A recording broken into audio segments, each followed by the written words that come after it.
Chapter 1. The Self-Image, Your Key to a Better Life.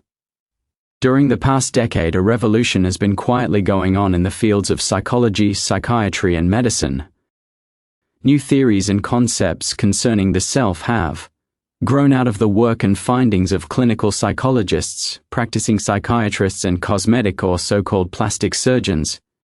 New methods growing out of these findings have resulted in rather dramatic changes in personality, health, and apparently even in basic abilities and talents. Chronic failures have become successful. F students have changed into straight A pupils within a matter of days and with no extra tutoring. Shy, retiring, inhibited personalities have become happy and outgoing. Writing in the January 1959 issue of Cosmopolitan magazine, T.F. James summarizes the results obtained by various psychologists and MDs as follows. Understanding the psychology of the self can mean the difference between success and failure, love and hate, bitterness and happiness. The discovery of the real self can rescue a crumbling marriage, recreate a faltering career, transform victims of personality failure. On another plane, discovering your real self means the difference between freedom and the compulsions of conformity. Your key to a better life.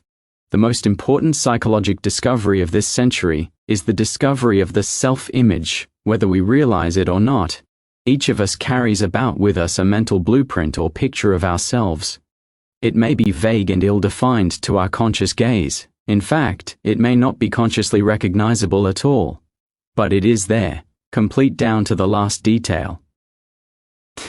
Self-image is our own conception of the sort of person I am.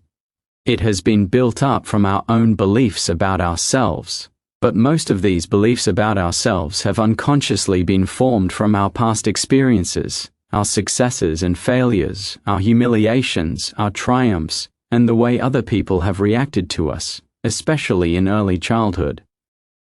From all these we mentally construct a self, or a picture of a self. Once an idea or belief about ourselves goes into this picture, it becomes true, as far as we personally are concerned. We do not question its validity, but proceed to act upon it just as if it were true. This self-image becomes a golden key to living a better life because of two important discoveries. 1.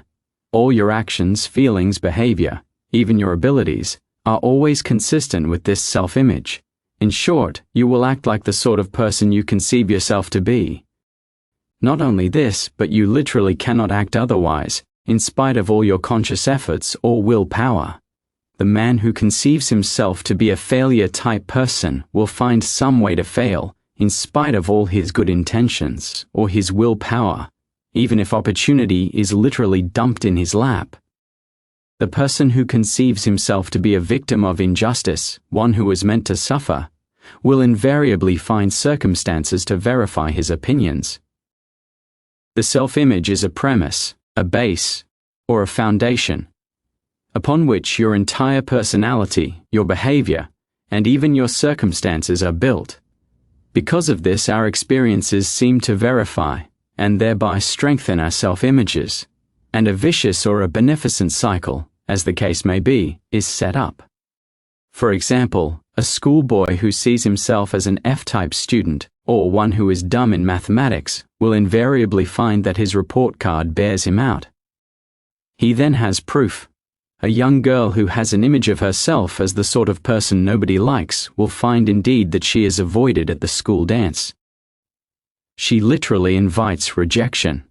Her woebegone expression, her hangdog manner, her over-anxiousness to please, or perhaps her unconscious hostility towards those she anticipates will affront her. All act to drive away those whom she would attract. In the same manner, a salesman or a businessman will also find that his actual experiences tend to prove his self-image is correct. Because of this objective proof, it very seldom occurs to a person that his trouble lies in his self-image or his own evaluation of himself. Tell the schoolboy that he only thinks he cannot master algebra, and he will doubt your sanity. He has tried, and still his report card tells the story. Tell the salesman that it is only an idea that he cannot earn more than a certain figure, and he can prove you wrong by his order book.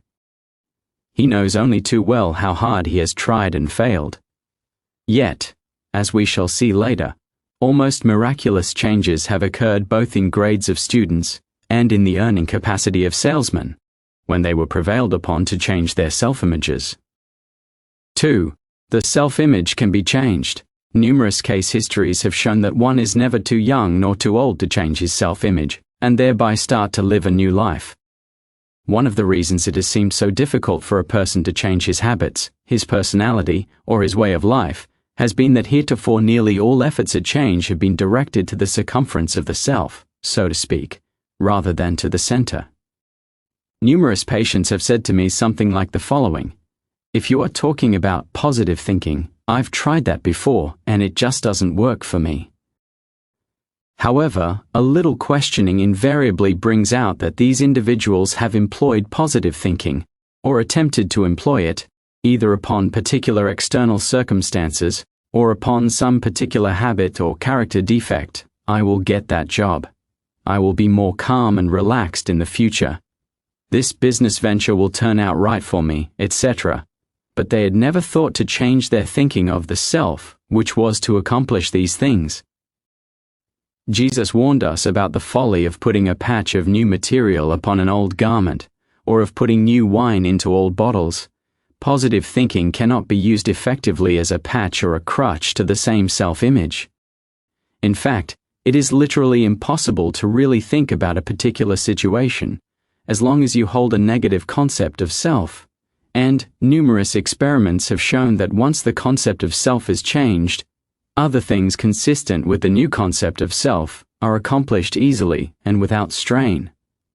One of the earliest and most convincing experiments along this line was conducted by the late Prescott Leckey, one of the pioneers in self-image psychology.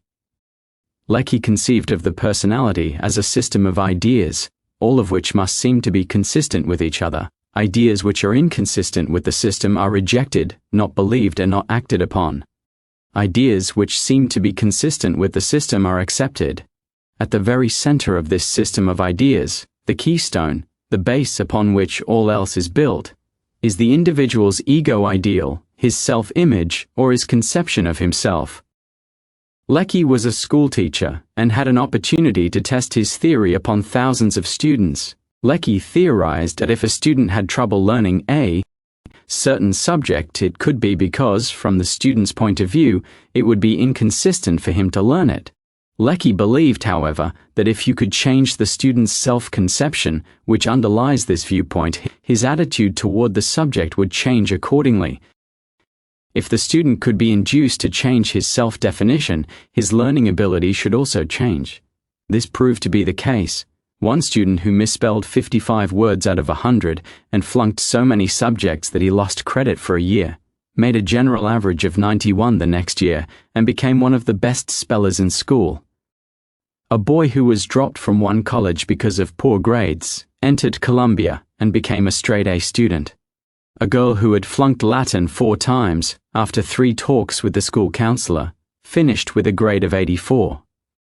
A boy who was told by a testing bureau that he had no aptitude for English won honorable mention the next year for a literary prize. The trouble with these students was not that they were dumb or lacking in basic aptitudes. The trouble was an inadequate self-image. I don't have a mathematical mind, I'm just naturally a poor speller. They identified with their mistakes and failures. Instead of saying, I failed that test, factual and descriptive, they concluded, I am a failure. Instead of saying, I flunked that subject, they said, I am a flunk out. For those who are interested in learning more of Leckey's work, I recommend securing a copy of his book, Self-Consistency, A Theory of Personality, The Island Press, New York, NY. Leckey also used the same method to cure students of such habits as nail-biting and stuttering. My own files contain case histories just as convincing. The man who was so afraid of strangers that he seldom ventured out of the house, and who now makes his living as a public speaker. The salesman who had already prepared a letter of resignation because he just wasn't cut out for selling, and 6 months later was #1 man on a force of 100 salesmen. The minister who was considering retirement because nerves and the pressure of preparing a sermon a week were getting him down, and now delivers an average of 3 outside talks a week in addition to his weekly sermons and doesn't know he has a nerve in his body. How a plastic surgeon became interested in self-image psychology. Offhand, there would seem to be little or no connection between surgery and psychology. Yet, it was the work of the plastic surgeon which first hinted at the existence of the self-image and raised certain questions which led to important psychologic knowledge.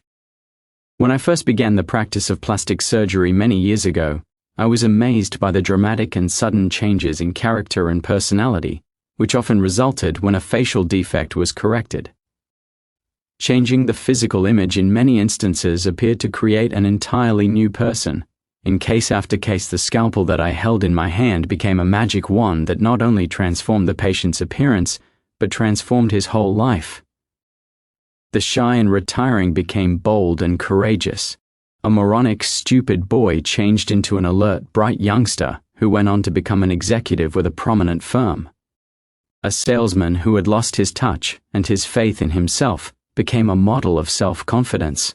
And perhaps the most startling of all was the habitual hardened criminal who changed almost overnight from an incorrigible who had never showed any desire to change, into a model prisoner who won a parole and went on to assume a responsible role in society. Some 20 years ago, I reported many such case histories in my book New Faces, New Futures. Following its publication and similar articles in leading magazines, I was besieged with questions by criminologists, sociologists, and psychiatrists. They asked questions that I could not answer, but they did start me upon a search. Strangely enough, I learned as much, if not more, from my failures as from my successes. It was easy to explain the successes. The boy with the 2 big ears who had been told that he looked like a taxicab with both doors open. He had been ridiculed all his life, often cruelly. Association with playmates meant humiliation and pain. Why shouldn't he avoid social contacts? Why shouldn't he become afraid of people and retire into himself? Terribly afraid to express himself in any way, it was no wonder he became known as a moron. When his ears were corrected, it would seem only natural that the cause of his embarrassment and humiliation had been removed and that he should assume a normal role in life, which he did. Or consider the salesman who suffered a facial disfigurement as the result of an automobile accident. Each morning when he shaved, he could see the horrible disfiguring scar on Mes' cheek and the grotesque twist to his mouth. For the first time in his life, he became painfully self-conscious. He was ashamed of himself and felt that his appearance must be repulsive to others. The scar became an obsession with him. He was different from other people. He began to wonder what others were thinking of him. Soon his ego was even more mutilated than his face. He began to lose confidence in himself. He became bitter and hostile. Soon almost all his attention was directed toward himself, and his primary goal became the protection of his ego and the avoidance of situations which might bring humiliation. It is easy to understand how the correction of his facial disfigurement and the restoration of a normal face would overnight change this man's entire attitude and outlook, his feelings about himself, and result in greater success in his work. But what about the exceptions who didn't change? The Duchess, who all her life had been terribly shy and self-conscious because of a tremendous hump in her nose. Although surgery gave her a classic nose and a face that was truly beautiful, she still continued to act the part of the ugly duckling, the unwanted sister who could never bring herself to look another human being in the eye. If the scalpel itself was magic, why did it not work on the Duchess? Or what about all the others who acquired new faces, but went right on wearing the same old personality? Or how explain the reaction of those people who insist that the surgery has made no difference whatsoever in their appearance? Every plastic surgeon has had this experience and has probably been as baffled by it as I was. No matter how drastic the change in appearance may be, there are certain patients who will insist that I look just the same as before. You didn't do a thing. Friends, even family, may scarcely recognize them, may become enthusiastic over their newly acquired beauty. Yet the patient herself insists that she can see only slight or no improvement, or in fact deny that any change at all has been made. Comparison of before and after photographs does little good, except possibly to arouse hostility. By some strange mental alchemy, the patient will rationalize, of course, I can see that the hump is no longer in my nose, but my nose still looks just the same, or the scar may not show anymore, but it's still there. Scars that bring pride instead of shame. Still another clue in search of the elusive self-image was the fact that not all scars or disfigurements bring shame and humiliation. When I was a young medical student in Germany, I saw many another student proudly wearing his saber scar much as an American might wear the Medal of Honor. The duelists were the elite of college society, and a facial scar was the badge that proved you a member in good standing.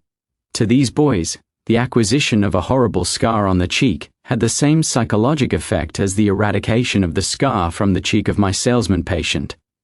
In old New Orleans, a Creole wore an eye patch in much the same way. I began to see that a knife itself held no magical powers. It could be used on one person to inflict a scar and on another to erase a scar, with the same psychological results. The mystery of imaginary ugliness. To a person handicapped by a genuine congenital defect or suffering from an actual facial disfigurement as a result of an accident, plastic surgery can indeed seemingly perform magic. From such cases, it would be easy to theorize that the cure-all for all neuroses, unhappiness, failure, fear, anxiety, and lack of self-confidence would be wholesale plastic surgery to remove all bodily defects. However, according to this theory, persons with normal or acceptable faces should be singularly free from all psychological handicaps. They should be cheerful, happy, self-confident, free from anxiety and worry. We know only too well this is not true. Nor can such a theory explain the people who visit the office of a plastic surgeon and demand a facelift to cure a purely imaginary ugliness. There are the 35 or 45-year-old women who are convinced that they look old even though their appearance is perfectly normal, and in many cases, unusually attractive. There are the young girls who are convinced that they are ugly merely because their mouth, nose, or bust measurement does not exactly match that of the currently reigning movie queen. There are men who believe that their ears are too big or their noses too long. No ethical plastic surgeon would even consider operating upon these people. But unfortunately, the quacks, or so-called beauty doctors whom no medical association will admit to membership, have no such qualms. Such imaginary ugliness is not at all uncommon. A recent survey of college co-eds showed that 90% were dissatisfied in some way with their appearance. If the words normal or average mean anything at all, it is obvious that 90% of our population cannot be abnormal or different or defective in appearance. Yet, similar surveys have shown that approximately the same percentage of our general population finds some reason to be ashamed of their body image. These people react just as if they suffered an actual disfigurement. They feel the same shame. They develop the same fears and anxieties. Their capacity to really live fully is blocked and choked by the same sort of psychologic roadblocks. Their scars, though mental and emotional rather than physical, are just as debilitating. The self-image, the real secret. Discovery of the self-image explains all the apparent discrepancies we have been discussing. It is the common denominator, the determining factor in all our case histories, the failures as well as the successes. The secret is this: to really live, that is to find life reasonably satisfying, you must have an adequate and realistic self-image that you can live with. You must find yourself acceptable to you. You must have a wholesome self-esteem. You must have a self that you can trust and believe in. You must have a self that you are not ashamed to be, and one that you can feel free to express creatively, rather than to hide or cover up. You must have a self that corresponds to reality so that you can function effectively in a real world. You must know yourself, both your strengths and your weaknesses, and be honest with yourself concerning both. Your self-image must be a reasonable approximation of you, being neither more than you are, nor less than you are. When this self-image is intact and secure, you feel good. When it is threatened, you feel anxious and insecure. When it is adequate and one that you can be wholesomely proud of, you feel self-confident, you feel free to be yourself and to express yourself. You function at your optimum. When it is an object of shame, you attempt to hide it rather than express it. Creative expression is blocked. You become hostile and hard to get along with. If a scar on the face enhances the self-image, as in the case of the German duelist, self-esteem and self-confidence are increased.